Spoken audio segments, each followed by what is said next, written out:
Another gift of Allah Azza wa Jalla to the Messenger is the Quran. We say the Quran is the final miracle to the Messenger Sallallahu Alaihi Wasallam. Was Musa Alayhi Salam given a miracle? Was Isa Alayhi Salam given a miracle? Was Salih Alayhi Salam, they were given miracles too. So what's so great and abundant about the Quran? All of their miracles were only miracles while they were there. After they died, those things were no longer miracles, they were only stories that can be narrated. In other words, somebody who saw Musa alayhi salam turn the staff into a snake can one day tell their child, you know what I saw with my own eyes? And then that child will say, you know what your grandfather told me? And they can pass it down, but the first one saw a miracle, the rest of them heard what? A story. And a story isn't a miracle, it's a story. You can believe it and you can also what? Disbelieve it. But a miracle is something that's in your face. The proof that the Quran is the word of Allah, the arguments of the Quran, the hujjah of the Quran is as valid today as it was then because all the other messengers were given miracles for the eyes to see. But this messenger, predominantly, he was given a miracle for the ears to hear, and we still have ears making hear the same exact message. SubhanAllah.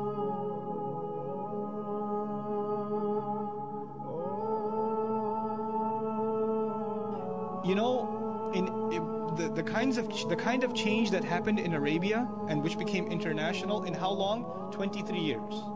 The Prophet's life is 63 years, sallallahu alaihi wasallam, but his life as a messenger is 23 years. So whatever change we're talking about that happened in the Arab world happened in how long? 23 years. 23 years. Has there ever been a change in the world that happened over the course of 23, 33, 43, 53, 63 years?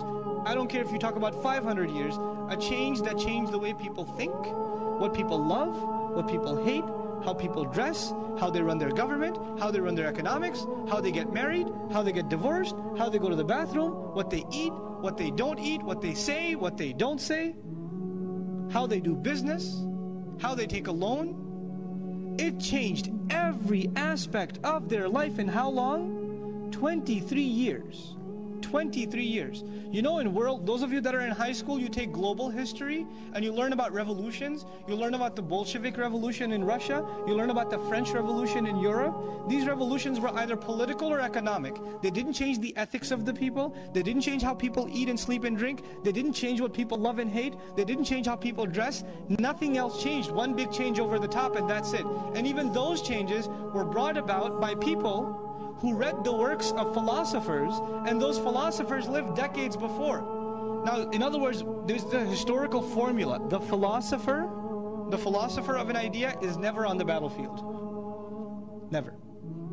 And the philosopher of an idea is not even himself a revolutionary, he's just a philosopher. He's not going out there to try to convince people to make changes. He's just writing. He's just writing. Even the French Revolution, Voltaire and Rousseau, you read about this in global history, right? These writers never saw the revolution. It was like almost a century before the revolution ever happened. In the case of Muhammad sallallahu alaihi wasallam, who is delivering the message and who's on the battlefield? Can you imagine? And who's on the front of the battle? Who's delivering the message and who's being boycotted and being forced to live in a cave? Who's being expelled from his house? He's not just standing behind some podium and telling the people to march forward. He's the first to march forward when there's nobody standing behind him. Sallallahu alaihi wasallam. This has never happened in history, ever. Ask your political science professor, ask your history professor. So Allah gave His messenger victory like no other.